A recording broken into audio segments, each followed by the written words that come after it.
दोस्तों, मैं Subhash Dubey, additional commissioner police Varanasi police commissionerate, एक बार पुनः गंगा के घाटों की रमणीयता के बारे में आपसे चर्चा के लिए और आपको जानकारी देने के लिए। चर्चा क्या है तो जानकारी है, आपको जानकारी और एक प्रकार से इन गंगा के घाटों की रमणीयता दिखाने के लिए आपके समक्ष हाजिर हूं।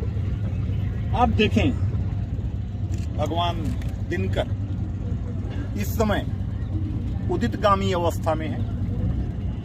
भगवान सूर्य की रश्मियां धीरे धीरे ताम्रवर्ण से पीतवर्ण की ओर अग्रसर है, यानी धीरे धीरे भगवान दिनकर, भगवान अंशुमाली अपनी पीत रश्मियां बिखेर कर अपने पराक्रम की ओर अग्रसर हो रहे हैं।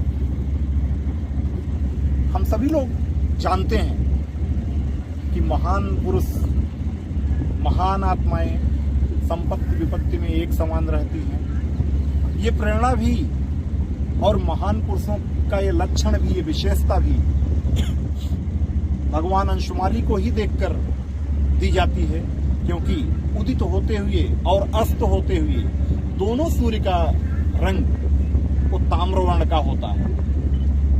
उदेति सविता ताम्रः ताम्रः एवं अस्तमेति च संपत्तौ च विपत्तौ च महताम एकरूपता।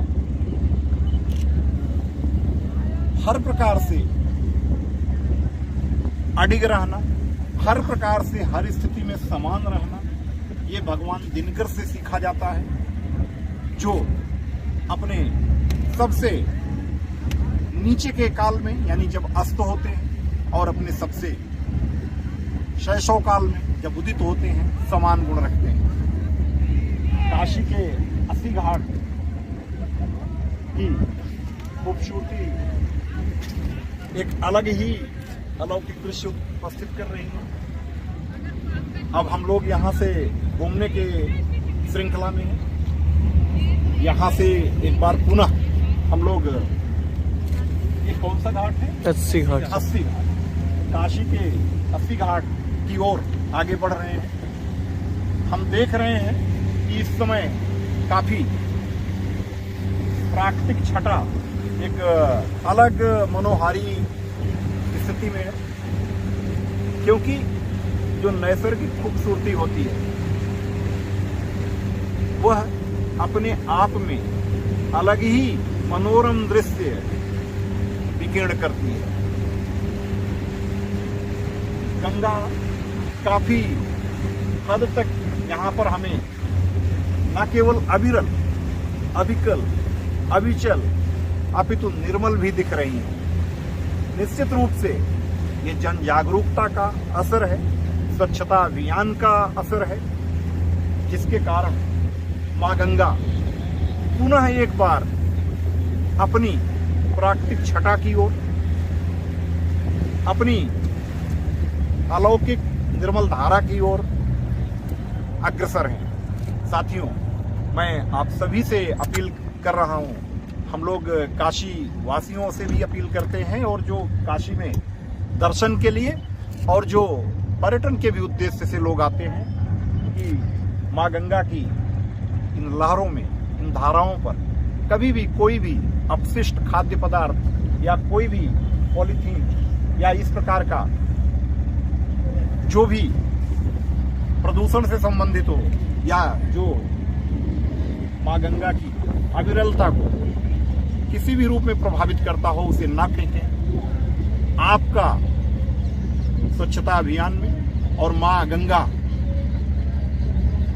को उनके नवजीवन देने के वर्तमान समय में हमारे माननीय प्रधानमंत्री जी द्वारा किए जा रहे प्रयास में यही सफल योगदान होगा। हम सभी लोग जानते हैं कि गंगा की ये अविरलता सहस्राब्दियों से चली आ रही है। महाराजा भगीरथ कभी अपने पूर्वजों की आत्मा की शांति के लिए कैसे मां गंगा को स्वर्ग से पृथ्वी पर लाए, वह एक अलग बहुत ही लंबी और अनंत कथा है।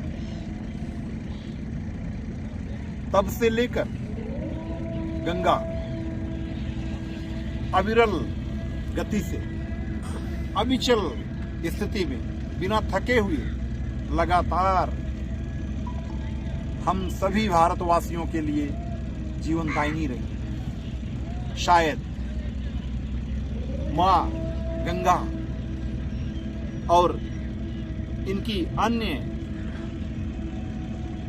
सहयोगी जो जीवनदायिनी नदियां हैं, उन्हीं का प्रभाव है कि हमारी धारा हमेशा से शस्य श्यामला रही है, हमेशा से फसलों से हरी भरी रही है, लहलहाती रही है। इन्हीं शस्य श्यामला भारत भूमि में जन्म लेने के लिए देवता भी लालायित रहते हैं, ऐसा हमारे मनीषियों ने पहले कहा है। गायंत देवा किल गीत कानी धन्यास्तु ते भारत भूमि भागे स्वर्गापवर्गास्पद एवं भूते। मैं आखिरी लाइन में याद नहीं कर पा रहा हूं। उसका भाव यही है कि इस पवित्र भूमि पर जन्म लेने के लिए मनुष्य तो क्या, देव भी लालायित रहते हैं। तो उस लालसा के पीछे मैं कहूंगा कि बहुत हद तक जहां आध्यात्म का भाव है, तो उस आध्यात्म की जो सबसे बड़ी अजस्र स्रोत के रूप में मोक्षदायिनी गंगा है, उनका भी एक अपना अविस्मरणीय योगदान रहा है।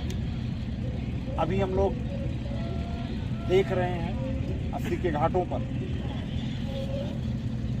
यहाँ पर वाराणसी के सभी घाटों पर, इसी घाट को इंक्लूड करते हुए सुबह बनारस का एक अलग ही दृश्य उपस्थित है। धीरे धीरे जैसे जैसे सूर्य ऊपर की ओर बढ़ रहे हैं, वैसे वैसे हम देखेंगे कि कहीं न कहीं से अब धीरे धीरे यहाँ से लोगों की संख्या वो कम होगी।